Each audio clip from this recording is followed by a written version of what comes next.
host, CEO Charles Otieno, for real vibe, real talk, beautiful music. And of course, today we want to unpack some of the most hilarious and also some of the most difficult situations in the world. But remember, Spice Drive is a show that gives you all what you hear, what you want to hear, what you want to vibe with. We want to tell you what's happening in our roads. We want to tell you what's happening across the borders and also in the country. And it is what it is, ladies and gentlemen. Remember, this is your biggest drive conversation and show in the country, and we give you all the beautiful things you want to hear. Of course, on the mic is yours truly, but on the one and twos is the super DJ Charms.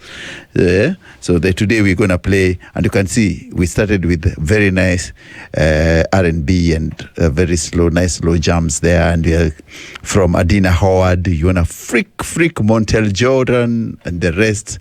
But away from music, let me tell you, ladies and gentlemen, that whatever you do on social media,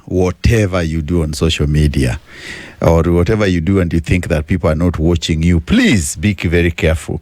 You've seen the video trending from South Africa. South Africa.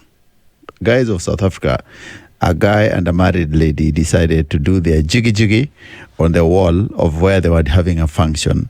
That video has trended, my guys. Video has trended. Have you seen? I'm Una Connections.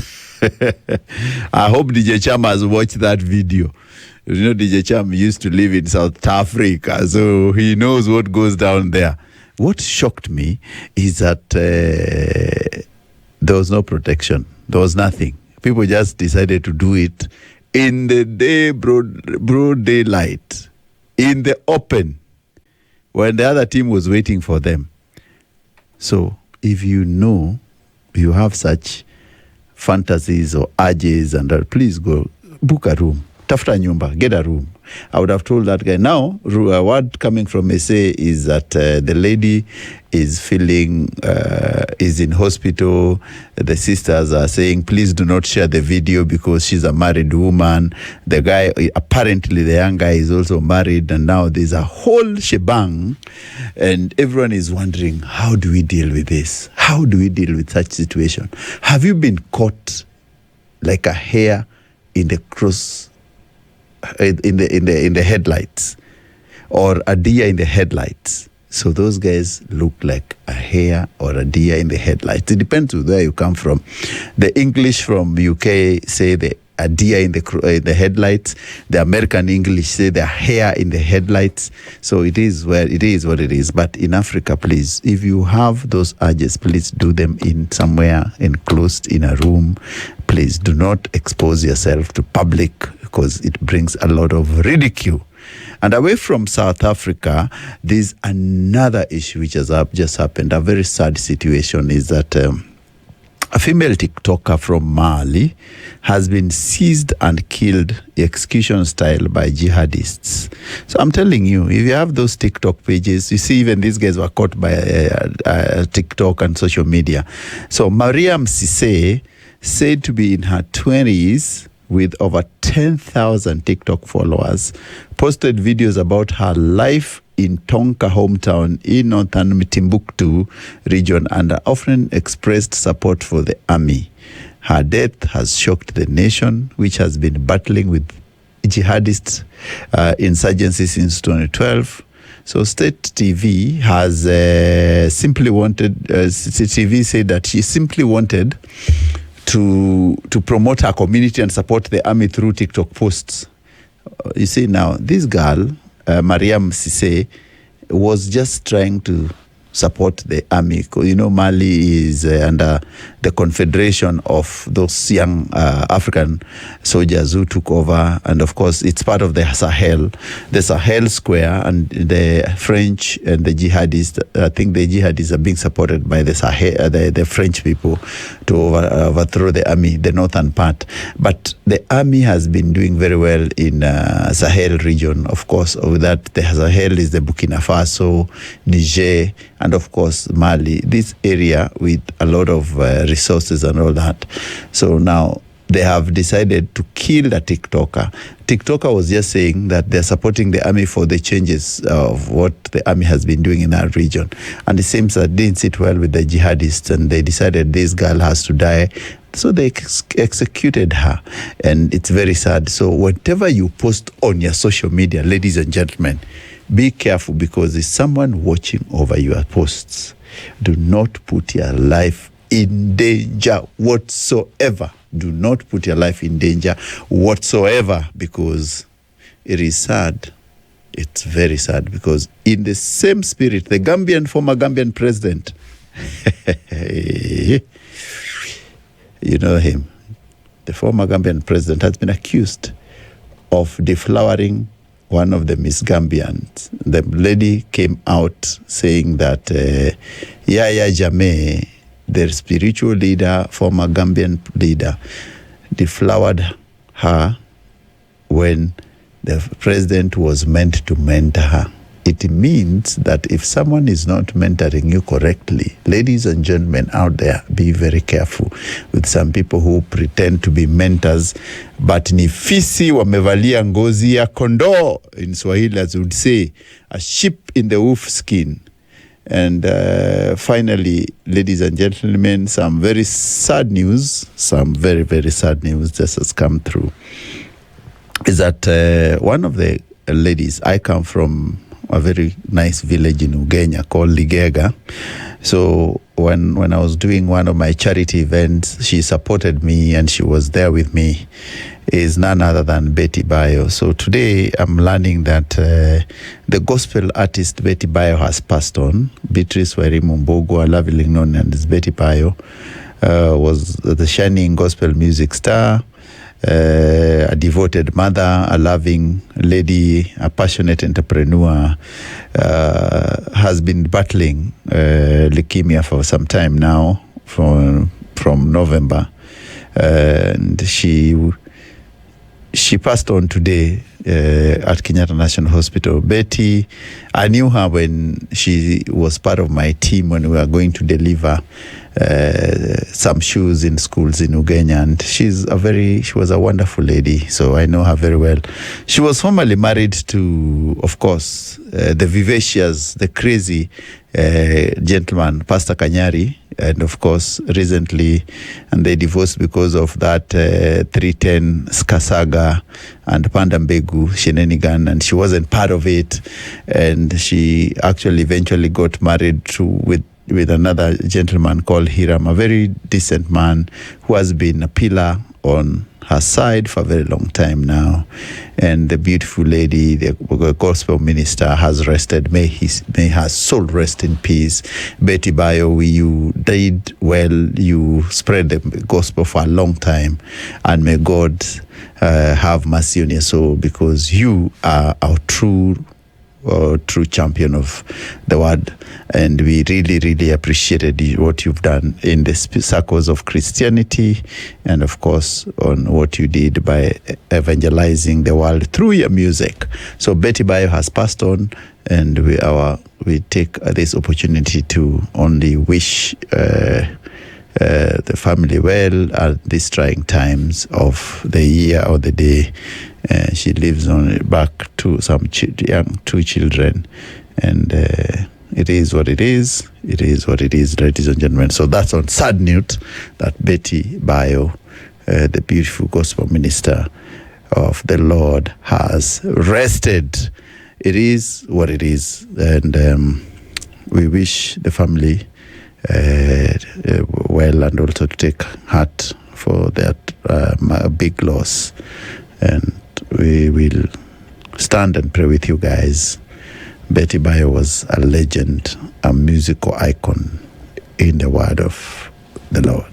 Away from what we discussed a bit earlier, and we said that the most iconic Kenyan gospel musician Betty Bayo has rested, and we've said that I've seen Kanyari has sent condolence to the ex-wife, of course, the mother of his children. And it's interesting because Kanyari is always cantankerous in how he behaves. But anyway, he's the man of God has said whatever he has to say.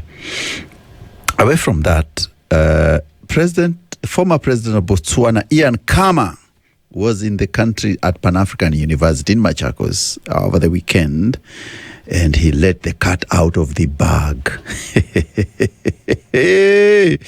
You know, Ian Khama is the son of Seretse Khama, and Seretse Khama was the first president of Botswana. And remember, Seretse went to England to study. He was a son of a Botswana chief, and the chief had sent the son to land, and we call him Sir Seretse Khama. And afterward, of course, Ian was born, and Ian became the president. So Ian was in Machakos, and he was addressing Pan-Africanism. I love Pan-Africanism because Pan-Africanism deals with issues Africa and where Africa should move and where we should be at this time of an age. And the biggest question former President Ian Khama addressed is Samia Suluhu's rule, which he called illegitimate presidency, and said, I cannot congratulate that person who is illegitimate president of Tanzania, because Africa should not be in that position where leaders stick to power through unnecessary means. And he was very categorical about it. So Ian Khama decided to let the cat out of the bag and saying that Suluhu is a legitimate president. Where?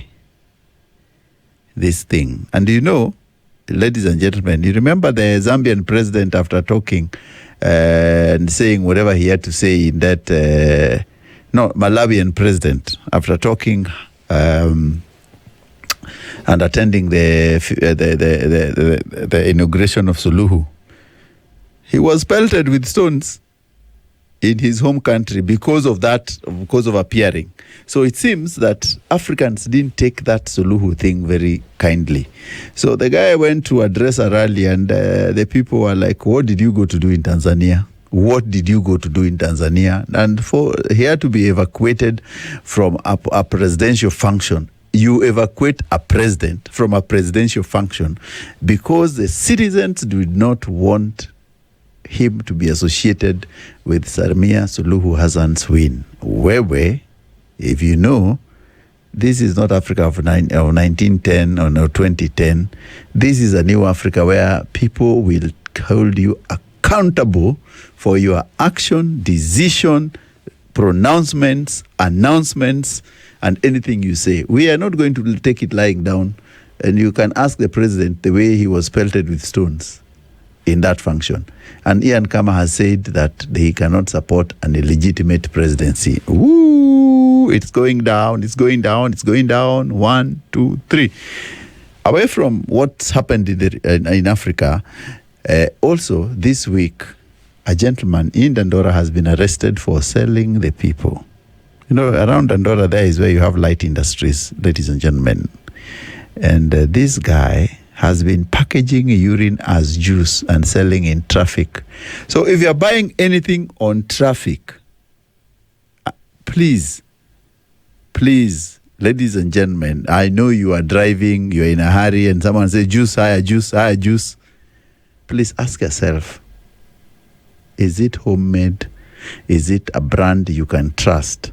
Because if a gentleman can package urine and sell to people, so the character has been arrested for selling urine, passing it as juice to motorists. It's crazy. It's crazy in social right now. The people are talking a lot of things about why some people in church should be restricted because what they do does not stand in the space where they should be. And it's very interesting to see that the church has remained silent on such incidents, and no one is talking about it. It's a mute. But I think we need to give churches a break, because we are human beings and human beings are to err. So it's individuals' problem, not everyone's issue. It's not the church that has wronged, but people, some bad elements in church. Away from that, ladies and gentlemen, there's a trend in Kenya where if you go to concerts, and I will tell you over the weekends there were very many concerts going on, 90% of the people who attend those concerts are ladies. 90%, especially the Kikuyu concerts. If you ever gone for the most Kikuyu concert, and there's a question which is being asked: where are the men in these concerts? Is it that the women are so empowered that the men cannot match up? Because if you look at the events, which high cost events which are happening, like the Gamies, the what, you'll find that it's probably a 10,000 total cost getting in. Let's say the ticket is 5,000, and then there are some fuel, drinks, transport, and all that. For per person, it's around 7,000 to 10,000 if you are going alone for that concert, or some concerts are 15,000 depending on what you drink. And the most glaring thing is that most women or most ladies can afford to pay for these concerts.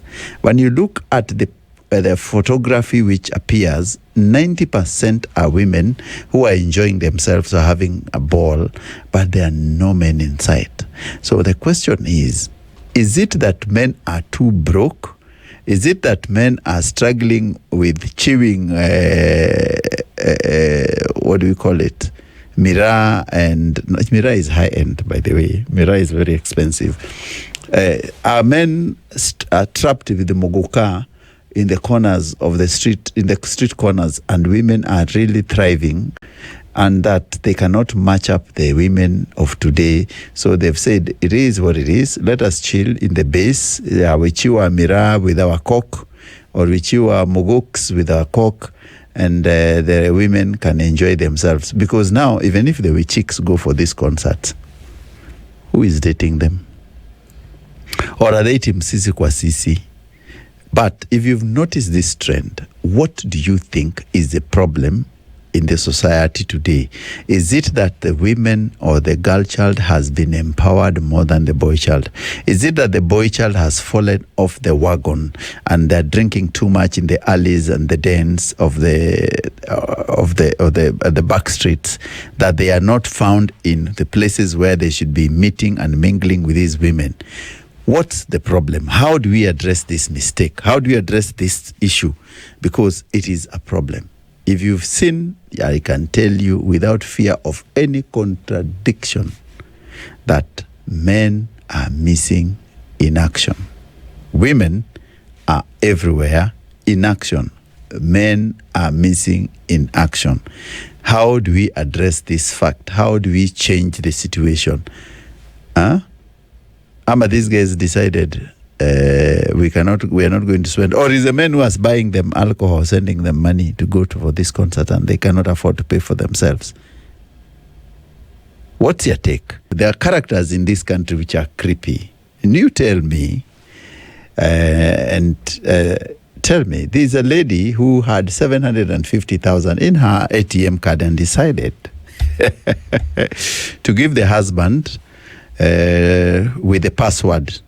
So, and what happened? The husband, in no time, or in a short span of time, spent the whole 750. When she checked her balance, when she was given back the card after 2 or 3 days, the balance was only 9 shillings. This woman, when you talk about TLC and creep, now this man was given an ATM card by the wife, and the ATM had 750,000 savings. The woman has saved all the time and said, sweetheart, you know what? You can use a bit of money to sort your issue, and please bring back the card. You can just withdraw like 20 ngwanyes or 20 thao or 20 K, and then you can bring back the card. The man went and spent the whole amount of money. So the question is this how men feel when women overuse their money? Or is it only this woman who was not clever enough, or who overtrusted the husband? Or is it the husband who took advantage of the wife's trust and actually spent the money?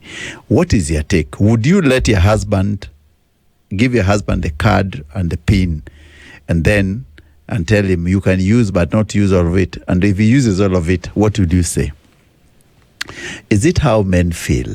Actually, men, we've suffered a lot. So when one of us like that behaves like that, we are like, oh, reversed roles.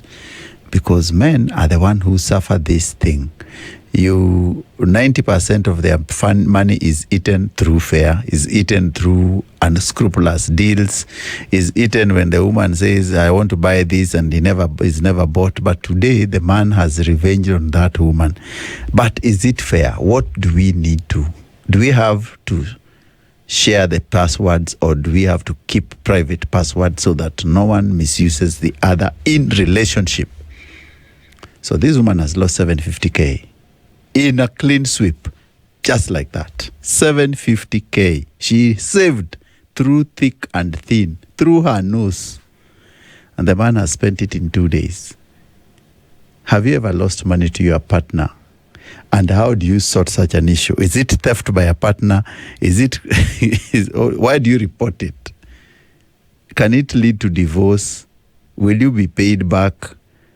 Now, it's just crazy, man. This world is just full of too much drama, that a guy can actually eat the wife's money when he is told not to misuse, and actually he misuses it, all of it. That's crazy. J.D. Vance, the deputy president or the vice president of the United States, will not come to Kenya after Trump canceled the travel, because J.D. Vance was supposed to come to Kenya after his G20 summit meeting in Johannesburg, South Africa. But now the Trump administration has cancelled, so the J.D. Vance is not coming. And for us, what are they coming to do anyway?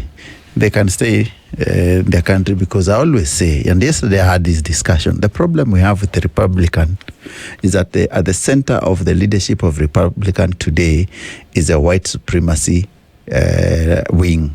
The Republicans have. So if he doesn't want to come, wacha akae kwao. Kila mtu akae kwao kule sukuma yao, my friend. We do not beg you guys to come and see us anyway.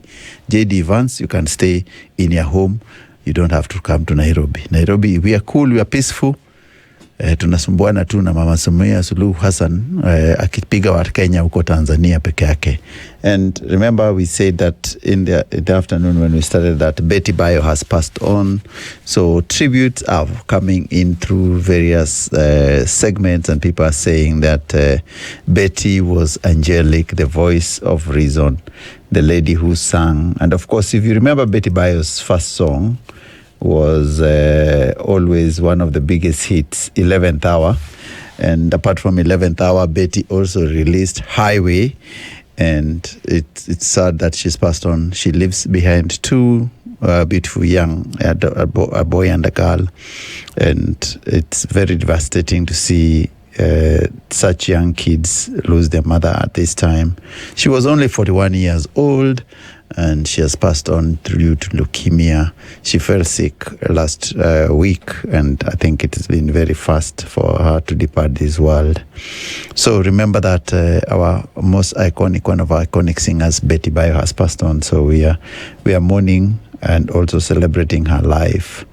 Away from that, the French President Nicolas Sarkozy has been granted, former French President Nicolas Sarkozy has been granted early release from jail, weeks into his 5-year jail term. Remember that Sarkozy was jailed for 5 years on his links with the late Muammar Gaddafi, and that he took money for 2007 election campaign from Muammar Gaddafi. So his lawyers have requested that he's released, but under strict supervision. So it's very interesting that uko Maju or there people are being jailed, while in Kenya you walk scot-free without even without paying people the government money. In Kenya, things are always in the opposite.